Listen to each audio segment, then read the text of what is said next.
আজকে আমি আপনাদের বলবো সরস্বতী পূজার আগে কুল খেতে নেই কেন। কথিত আছে যে সরস্বতী পুজোর আগে ভুলেও কুল খাবেন না। বসন্ত পঞ্চমীর দিনে বাগদেবীর আরাধনার পরই সর্বপ্রথম প্রসাদ হিসেবে কুল গ্রহণের বিধান রয়েছে। সরস্বতীর পুজোর আগে থেকেই কুল বিক্রি হয় বাজারে, কিন্তু কথিত আছে সরস্বতী পূজার আগে ভুলেও কুল খাবেন না। বসন্ত পঞ্চমীর দিনে বাগদেবীর আরাধনার পরেই প্রসাদ হিসেবে কুল পাওয়া যায়, কিন্তু কেন পূজার আগের দিন পর্যন্ত কুল খাওয়া বারণ তা কি জানেন? এর সঙ্গে একটি পৌরাণিক কাহিনী জড়িত। পুরাণ অনুযায়ী বৈদিক দর্শনবিদ্যা অর্জনের উদ্দেশ্যে সরস্বতীকে তুষ্ট করার জন্য মহামুনি ব্যাসদেব বদ্রিকাশ্রমে তপস্যা করেছিলেন।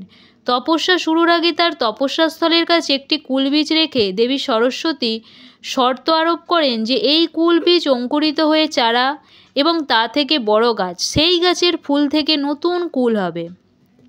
সেই কুল পেকে যেদিন ব্যাসদেবের মাথায় পড়বে সেদিন তার তপস্যা পূর্ণ হবে। তখনই প্রসন্ন হবেন দেবী সরস্বতী। দেবী এই শর্তে রাজি হয়ে ব্যাসদেব তপস্যা শুরু করেন।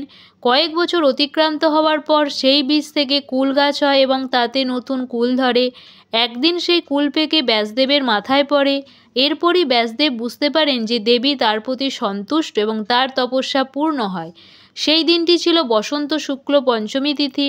সেদিন বেদমাতা সরস্বতীকে কুল নিবেদন করে তার পূজা করে ব্রহ্মসূত্র রচনা শুরু করেন ব্যাসদেব। এই বসন্ত পঞ্চমীর দিন দেবী সরস্বতী তুষ্ট হয়েছিলেন, তাই সরস্বতী পূজার প্রধান ফলই হলো কুল। কুল নিবেদন না করে দেবীর পূজা সম্পন্ন হয় না, আর এ কারণে পুজোর আগে কুল খাওয়া থেকে বিরত থাকি আমরা। শ্রী পঞ্চমীর দিন দেবী সরস্বতীকে কুল নিবেদন করার পরই তা খাওয়ার রীতি প্রচলিত। পুজোর আগে পর্যন্ত কুল না খাওয়ার পেছনে আবার স্বাস্থ্যগত কারণ রয়েছে। মাঘ মাসের মাঝামাঝি সময়ের আগে কুল কাঁচা বা কষযুক্ত থাকে।